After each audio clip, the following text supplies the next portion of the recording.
I grew up pretty much on or in the water. I grew up on a chain of lakes in Winter Park, Florida, growing on Lake Osceola, and we had a dock, and as a kid I would fish off the shore. I would fish off the dock or in a little John boat that we had. And my brother and I spent a lot of time fishing. So I grew up in the water and around them. And we always had boats, but we always had the most horrifically horrible, mechanically put together contraptions. They were really bad boats. And so I learned early on how to fix things, not because that I was overly mechanical, it was the only way I was going to get home a lot of times. The way Scott and I met is we went to college together, and we had kind of met in passing freshman year, but the start of our sophomore year, my roommates and I threw a party, and he came with one of his friends. She had a little Martin guitar, so she obviously had great taste in guitars. And by the end of the evening, he was playing the guitar and singing with all my roommates. And one of my roommates came up to me and she said, "Would you please just kiss him so that he will leave?" She did, and I kind of liked it. And we started a relationship, soon on after that was more substantive. After he graduated from college, he went to Xerox and did their sales training program. And ended up with a territory in South Florida, sales territory.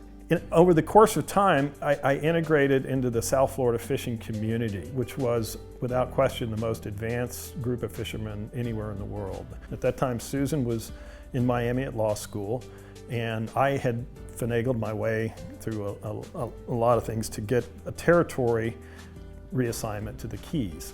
And he started cold calling, and he went down to the Navy base and the hospitals, and he created just this behemoth that I don't think anybody had anticipated. Spent a lot of time fishing in Flamingo. One of the guys who was known as the sage of the Everglades from the saltwater standpoint was named Herman Lucerne. And over the course of time, I ended up buying this boat from Herman Lucerne that was called a Maverick. It was an 18-foot boat. I only had one boat, so if I was going to go XYZ type fishing, it was going to be in that boat. And I was there for a little over a year and did really, really well. And Xerox did what companies like Xerox do if you grow your territory too much. And they cut it all up and they gave the government to the government people in all these markets that I developed. So I said, screw it, I quit. And went to Orlando to work in a family business. My father had a construction rental company and a dredging business in Orlando. When he had left the Keys and gone up to Orlando, he took his boat out and it needed some work done. And so he took it to Fort Pierce. And he told me after he had dropped it off that he had learned from the person that was at the factory that they were no longer manufacturing them. And that he was going to talk to Dr. Berg, who was the owner, and kind of see if it was a possibility. So I went back and talked to my brother Troy, who's a great guy. And Troy had a little bit more money than I did, and I explained sort of the scenario I could see working, and he thought that was a good idea. He just bought the molds. He was doing his other job, and he was doing it kind of, if he'd sell a boat, then they'd come down and build one. So I would go to you, a Joe customer, and I would get a deposit. I would sell the boat. I had my demo boat that had been restored to show people, and I would then take that deposit and give it to the subcontractor. And then when the boat came out of the mold, partially built, I would take a deposit, an additional draw. I would give that to the subcontract builder, and then upon delivery we'd settle up and hopefully there'd be something else left over. Quickly the subcontractor got a little in the weeds and was having some financial issues, and there were boats everywhere and deposits tied up, and I ended up making the decision to build our own factory. The plant was literally a small garage off of Dixie Highway, I think, in Fort Pierce. The front part we laminated, the back part they put them together, and we were doing maybe one boat a week if we were doing that many, and constantly grew. And at that time we sold everything from the shop. We didn't have dealers, we didn't have all that. Everyone come here and purchase their boat, and we all worked together and did whatever we had to do to get the boat finished. And the boats that were coming out of the plant were just so spectacular with such a high level of craftsmanship and things that a lot of people hadn't seen up to that point. And we just decided that we're going to put an image out that's commensurate with the boat, not necessarily where it's made. And we came up with the tagline that "Fish the Legend." The design of a boat is important to go after some of our more premier game fish, again, as stealthily as possible. Boat that really sort of changed the industry that it was in, and really did substantively change how people looked at boats, was the boat called the MAVERICK Mirage. And it's the first boat that was designed completely around the concept of poling a boat. The Mirage lines, which even poled into the wind, make virtually no noise. And our catches began to go up immediately. It was noticeable immediately. And he was really the first boat builder to take those things seriously and take it to paper and to help us all out. And it did. It revolutionized sight fishing. And we called it Mirage because, you know, the joke being, you know, the fish would say, "Is that a boat?" "No, that's just a Mirage." But it dawned on me that, as you know, being like the flats boat king, which is what I was referred to, because Maverick and Hughes were like 80% market share in that market. That's like the jumbo shrimp. I mean, it's a tiny, tiny part of the market, and there was no way I was going to be able to afford to really take care of my family, certainly not in the way that I'd like to, just operating in that market. And, you know, timing means a lot, you know, an opportunity. We had been working very hard trying to sell flats boats in Texas, because Texas has a labyrinth of very shallow water. And the type of boat that was the most common out there was called a bay boat. And they were typically, you know, real low-end, cheap, rolled gunnel boats that were open, no storage, no features. And the biggest player in that market was a company called Kenner Boats. And they were primarily powered and distributed through Yamaha dealerships. And I had gotten to know Phil Disco, who was at the time the president of Yamaha. Tracker Marine acquired Kenner. Tracker was 100% Mercury, meaning that all of their boats were packaged with Mercuries, and all their dealers were Mercury dealers. So I went to Phil. I said, "Phil, you know, this is kind of a problem for you." And he said, "Yeah." I said, "I can solve the problem. I'll come up with a line of bay boats." The way Scott designed the Pathfinder, actually, we were sitting one night and he just picked up an envelope that was sitting on the coffee table and he started to draw. And that's where I came up with the lines and the style for the boat that became, you know, the Pathfinder Bay boat. So I want to say we were given sort of like a 90-day head start to tool up the Pathfinder brand. That's what we ultimately did, the Pathfinder Bay boat brand. We had an existing name for Pathfinder that was a little tunnel skiff, and we said, we'll just use this, people like it, and it's good. And we built 4 models in something ridiculous like 90 days using the original 21 Master Angler hull. This type of boat, which was originally conceived for the Texas market, had great mass appeal in all the other places, especially Florida. And due to that, the Pathfinder really put us on the map from a volume perspective. And back in the early 2000s, we would do 500 units a piece of our 22-foot Pathfinder. So that really allowed us to scale up, and it really brought fishing to a whole new group of people. The Pathfinder design changed the way people fish just because it brought a level of versatility that was never there before. People could fish inshore one day and offshore the next. So it's a matter of waking up and just checking the weather and going and doing whatever you want to do that day. The partnership between Yamaha and Maverick has been so successful, I think for 2 reasons, or maybe 3. If you look at Scott and what he does, he has a passion for the product. Maverick Boats is definitely at the top of its game in its design and stuff, and that's really Scott's passion for fishing and making sure these technical skiffs are really designed right and have the quality standards. Yamaha owned a company called CNC, that was Century and Cobia.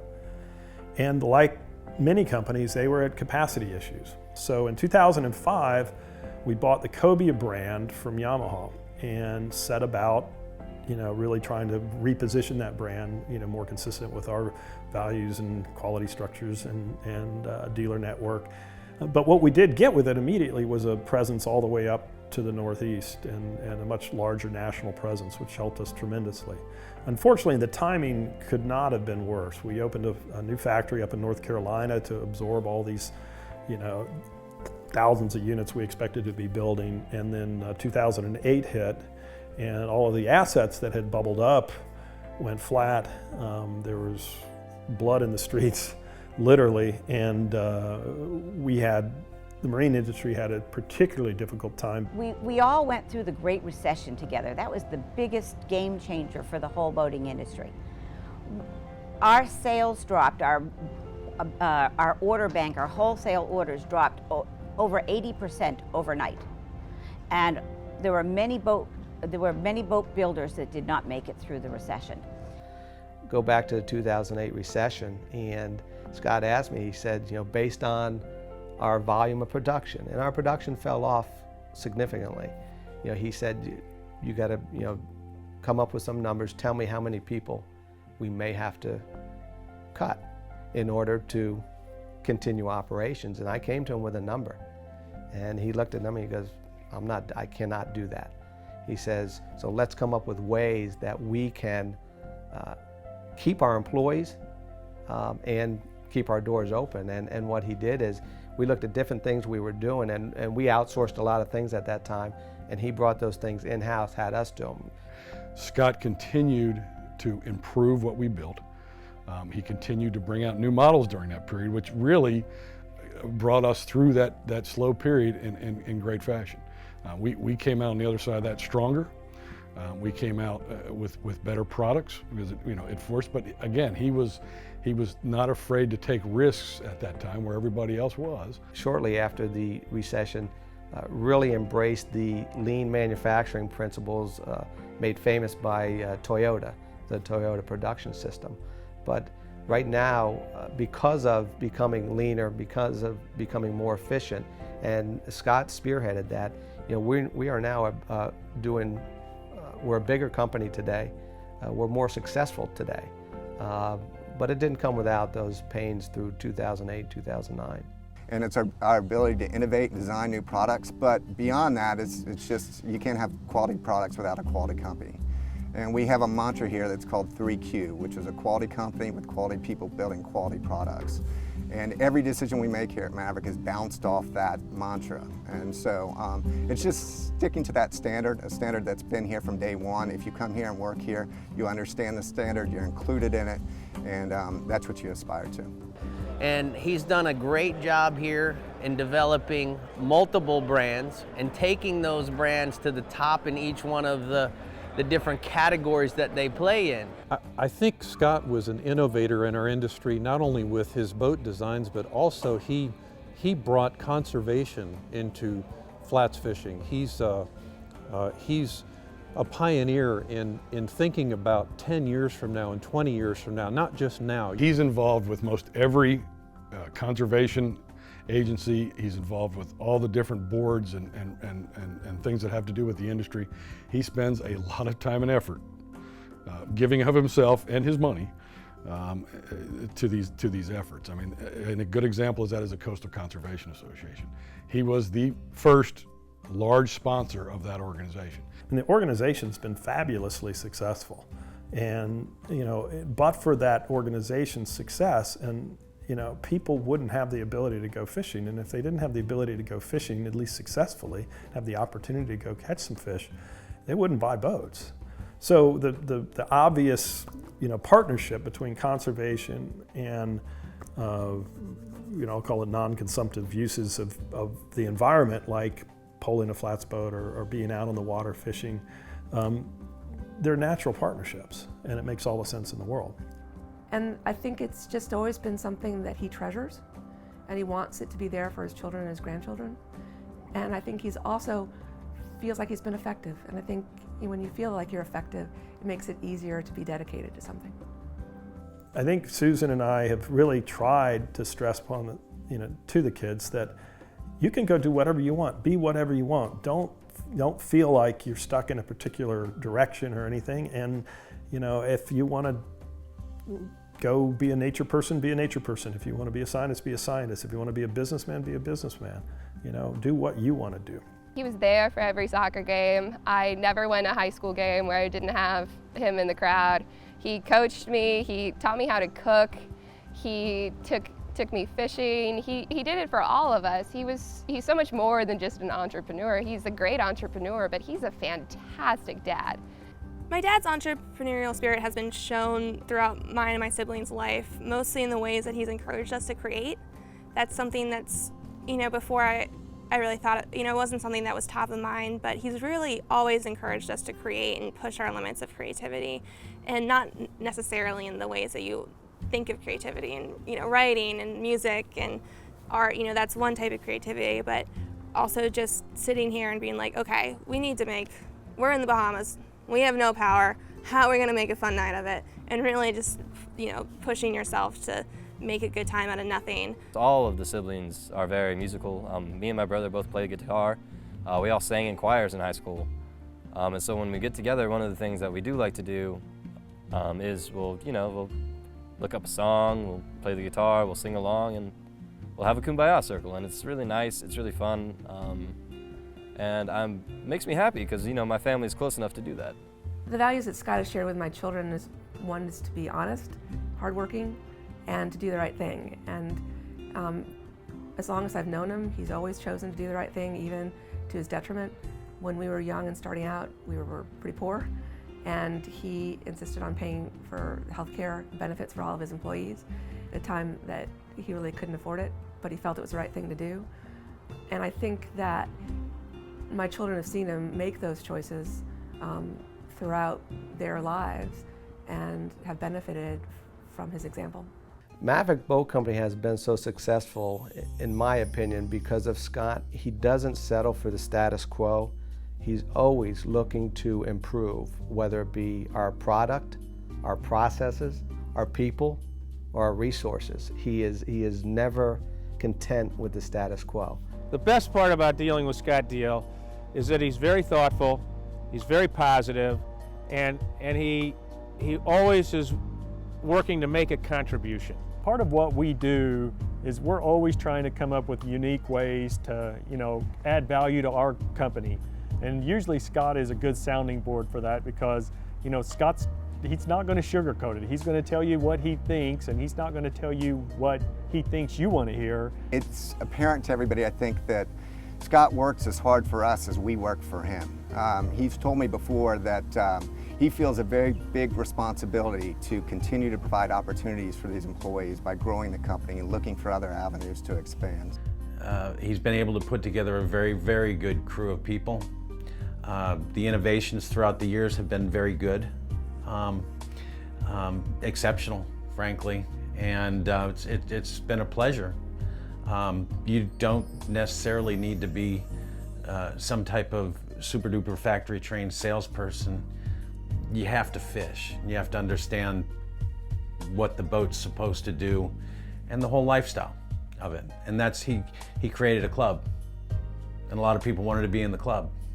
I'm very confident that as long as I want to be doing this job, I'm going to have this job and this business will be here because he knows how to make it work and how to succeed. I think Scott will semi-retire. There's too many fish out there still to catch, but in his words, he's not as angry at the fish as he once was. So he's going to need another outlet for all his passion, his energy, and his drive to contribute to the greater good. There are a few things I would change with where I am right now. I'm in control of my destiny. I've got great kids. I've got a wonderful, beautiful wife that I love very much, and she likes me. And I enjoy, this lifestyle that we have here on the water, and the fishing, and all the things that I get to do. That if you look globally, how many people in the world get to do the things that we take for granted on every weekend? I mean, it's insane. So I think I'm living not only my dream, but I'm living, what would be the dream of anyone else, who was like-minded and could potentially be here.